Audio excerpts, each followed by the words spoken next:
Now that we've got Nightwatch to find an item and go to the items page, the next step for our current test is to add the item to the cart.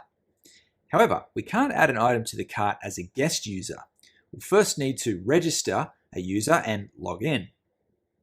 To do this, we're going to need to tell Nightwatch to firstly navigate to the registration page, and then we'll need it to fill out these inputs with valid user data, and then finally click the submit button down here.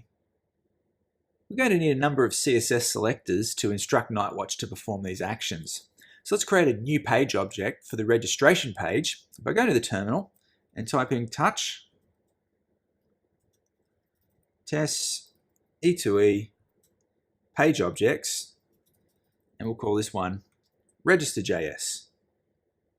Inside this new page object file, we're going to export an object by putting module.exports equals an object, and let's first give this module a property URL, and we're going to assign to that a template string, and it's going to start with the variable process.env.view dev server URL, and we'll then put the path register after that, and now that's going to be the complete URL for the register page.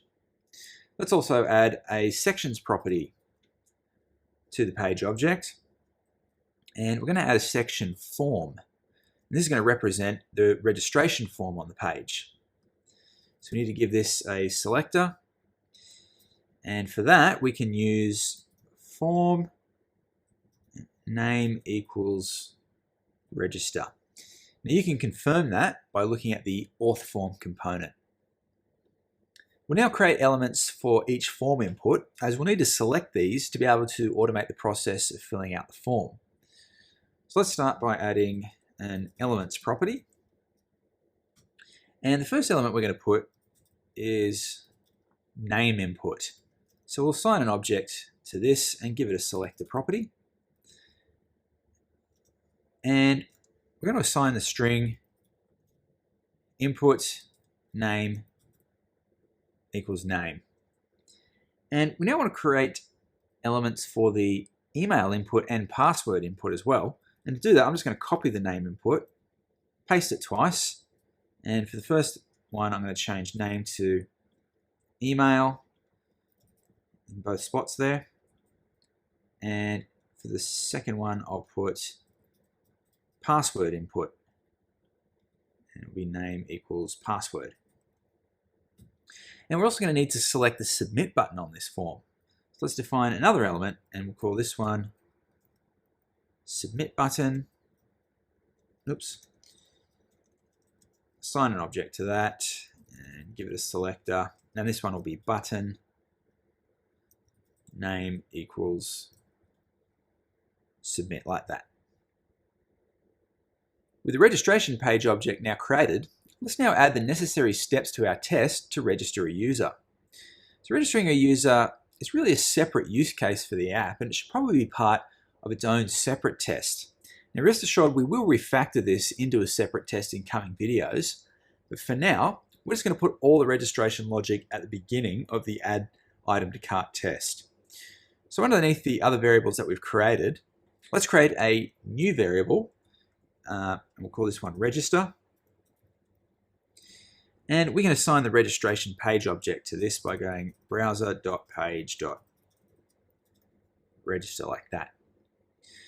We'll then create a variable form, and we're going to create that by deconstructing the object register section, like that. Let's now write the browser automation commands.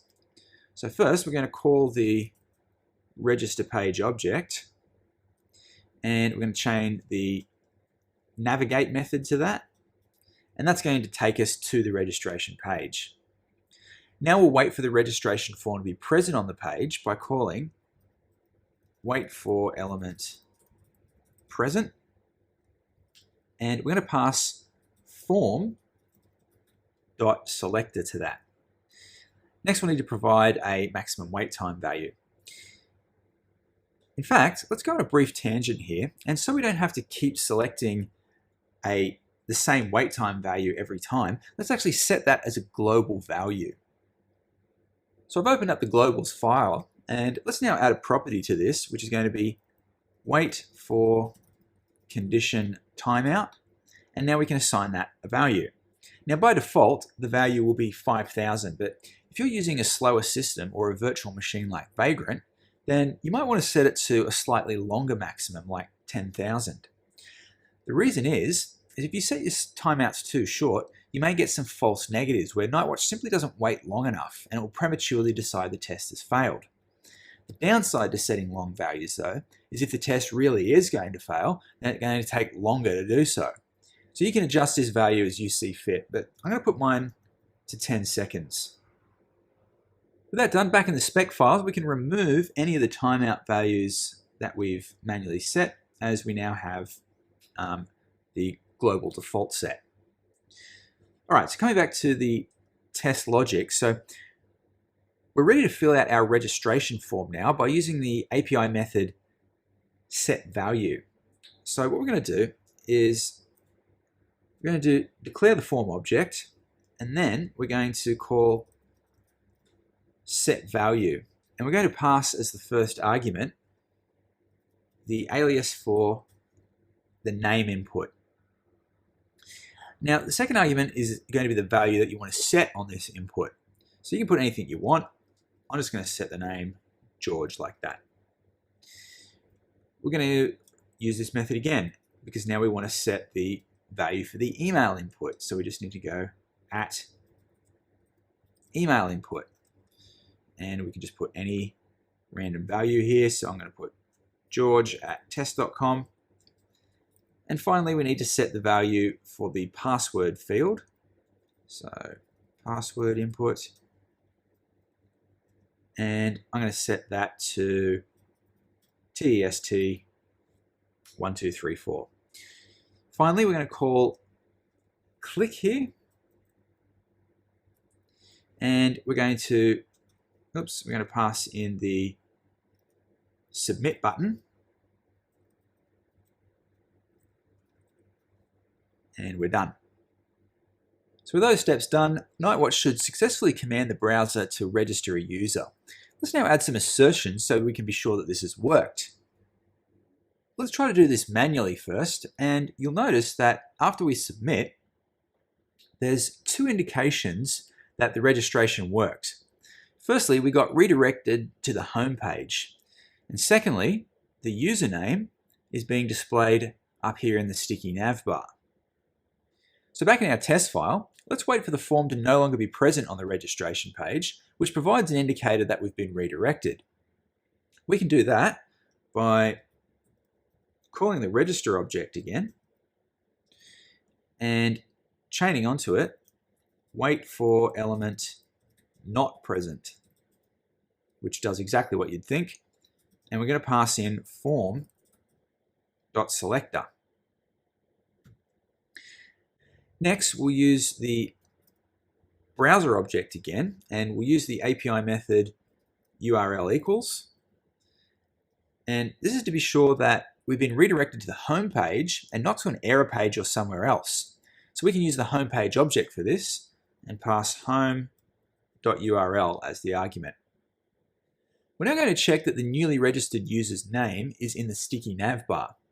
So we can do this by chaining on another assertion to the browser API, which will be assert contains text. So what we do here is we pass in a CSS selector as the first argument. Now to select the sticky nav, there's probably a lot of ways to do this, but I think the easiest is to go nav not and put the class fixed nav like that. Now the second argument is the text that we want to check for, and that's going to be the user's name. So let's just put George again. And next what we want to do is remove this navigate method from the home object here, as the registration form submission is now implicitly navigating to the home page for us. So we're not going to be needing that anymore. So let's now run our test suite again to see if that all works. So go to the terminal and go npm run test e2e. And we still have 7 assertions passing, so it's all good, and I'll see you in the next video.